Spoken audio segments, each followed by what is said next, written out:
the last Boys Brigade meeting we had a few weeks ago, just before the coronavirus lockdown, I talked to you about the hot cross bun and how that reminds us of the death of Jesus and what we remember on Good Friday. But it seems wrong to leave you with only half the story. So here we have the Easter Sunday part of the story, which of course means eggs. I probably owe you all an Easter egg once all this is over. I'll see what I can find. Easter Day is the day when we remember that the death of Jesus was not the end of the story, but only the beginning. Easter Day begins with Jesus' friends going to the tomb, and the women find that the tomb is empty, and some mysterious visitor says to them, "Why do you look for the living among the dead? Jesus is not here. He has risen." Jesus had been warning his friends that this would happen, and yet, quite understandably, they've not quite grasped it. They've not quite believed it.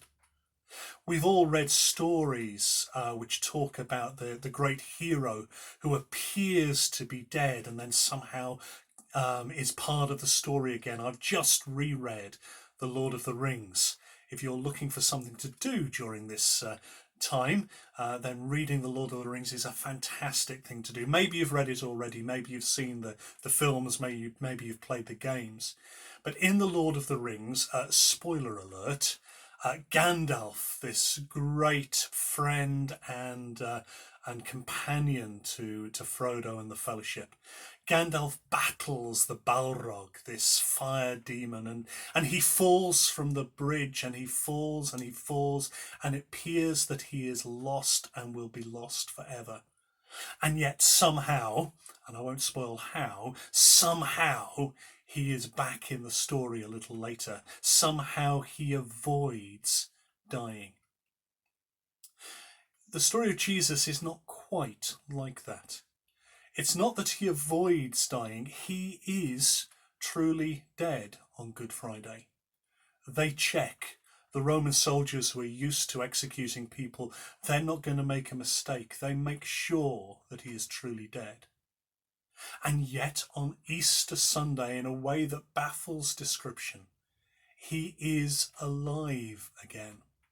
And this is a reality that is at the heart of the Christian faith. You know that as a Boys Brigade, we talk to you about the Christian faith, and we would encourage you at the time that is right for you to make your own decision as to whether this is a faith you want to follow. If you do, it will be because in some way the death and resurrection of Jesus becomes meaningful to you. It becomes understandable to you in some way. The death of Jesus was about saving the world, but the resurrection of Jesus is about demonstrating that God is truly in control of everything. Jesus did not avoid death by using the violent tactics of this world. He succumbed to death by choosing the way of peace, by choosing the way of sacrifice, by choosing to love others rather than to hurt others. And Jesus on Easter Sunday comes back to life, defeating death, encouraging us that death is not the end. We live in troubling times. This whole coronavirus thing is, well, it's scary, isn't it? And some of us will have actually been worrying about what happens after we die. Christianity doesn't go into great detail as to what it will be like, just how wonderful heaven will be. It sounds like it's going to be good, but it doesn't go into great detail about that. But it does encourage us to understand that death is not the end, because it was not the end for Jesus.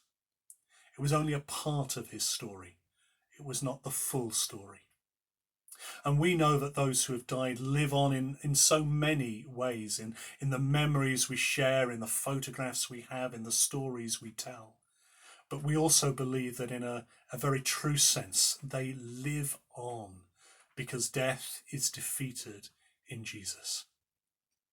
I'm really looking forward to seeing you all again once this crisis is over, once we can meet as a Boys Brigade again to do our usual activities. I think we'll be finding ways of keeping in touch in the weeks ahead until we can meet again.